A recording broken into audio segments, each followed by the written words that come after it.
السلام علیکم ناظرین، میں ہوں بدر راجپوت۔ ناظرین، حجازی ڈیجیٹل نیٹ ورک اپنے ناظرین و سامعین کو حجازی ڈیجیٹل نیٹ ورک کے ساتھ منسلک ہونے پر خوش آمدید کہتا ہے۔ ناظرین، دین کی باتیں میں آج عنوان موضوع گفتگو ہے وہ ہے شخصیت و کردار کی تعمیر و نشر۔ ناظرین، نفسا نفسی کے عالم میں آج کا انسان مادیت پرستی اور ذاتی مفادات کے حصول میں اس قدر مصروف ہو گیا ہے کہ اس نے اپنی زندگی کا مقصد صرف اور صرف مالی منفعت کا حصول بنا لیا ہے۔ ناظرین، شخصیت اور کردار کی نشو و نما اور تعمیر دین اسلام کا اہم ترین موضوع ہے۔ اللہ تعالیٰ نے ہمیں زندگی کی نعمت اس لیے نہیں عطا کہ ہم ہمہ وقت اپنی سوچ روٹی، کپڑا اور مکان جیسی بنیادی ضرورتوں کے گرد مقید رکھیں، بلکہ زندگی کو جینے کے لیے، اس کا حق ادا کرنے کے لیے ہمیں اپنی شخصیت کو پروان چڑھانا ضروری ہے۔ ناظرین، اب اگر بات کروں شخصیت کی تو یہ ہمارے پورے وجود کا مجموعہ ہے اور اس وجود کے ساتھ جڑے تمام معاملات۔ ناظرین، شخصیت کی تکمیل سے انسانی وجود اپنی تکمیل کو پہنچتا ہے۔ انسان کے لیے سب سے بڑھ کر اس کی شخصیت ہوتی ہے اور شخصیت کو پروان چڑھانے کے لیے اسے کڑی محنت سے گزرنا پڑتا ہے اور یہ ایسا عمل ہے جو اس کے مرتے دم تک اس کے ساتھ جاری و ساری رہتا ہے۔ ناظرین، شخصیت و کردار کی تعمیر و نشو و نما کی بات کروں تو اس کے لیے مطالعہ بہت ناگزیر ہے۔ اللہ تبارک و تعالیٰ نے اس کائنات میں غور و فکر کرنے کی تلقین کی ہے۔ ناظرین، کیونکہ انسان کی شخصیت مطالعہ کرنے سے نکھرتی ہے، اس کی روح مطمئن اور آسودہ ہوتی ہے۔ ناظرین، شخصیت و کردار کی تعمیر و نشو و نما کے لیے دین اسلام ہمیں عمل صالح کرنے کی تلقین کرتا ہے اور بے شک جب انسان عمل صالح کرتا ہے، نیک اعمال کرتا ہے تو اس کی شخصیت میں وہ نکھار پیدا ہوتا ہے جس سے دوسرے لوگ بھی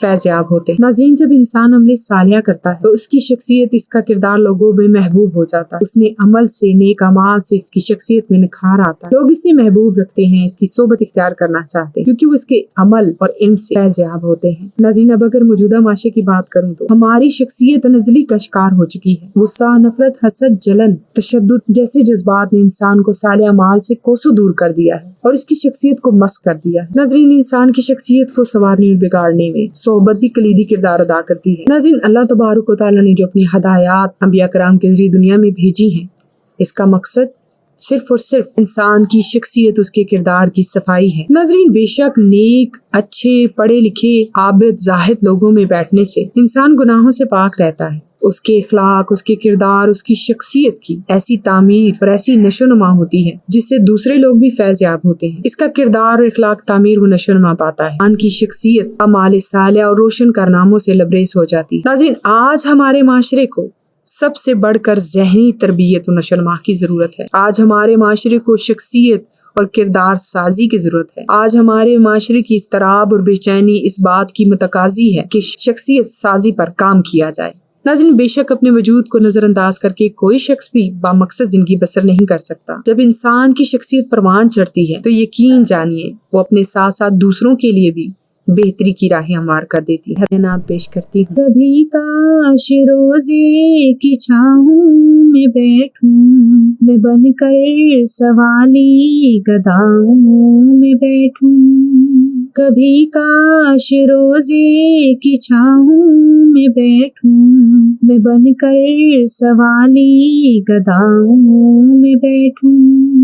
ہے کعبے سے مشروط خوشیاں میری، ہے کعبے سے مشروط خوشیاں میری، میں صحنِ حرم کی ہواؤں میں بیٹھوں، میں صحنِ حرم کی ہواؤں میں بیٹھوں۔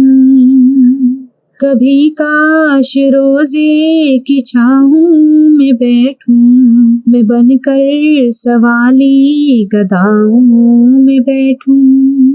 ہے جنت سے بڑھ کے مدینے کے موسم، ہے جنت سے بڑھ کے مدینے کے موسم، میں طیبہ کی تازہ فضاؤں میں بیٹھوں۔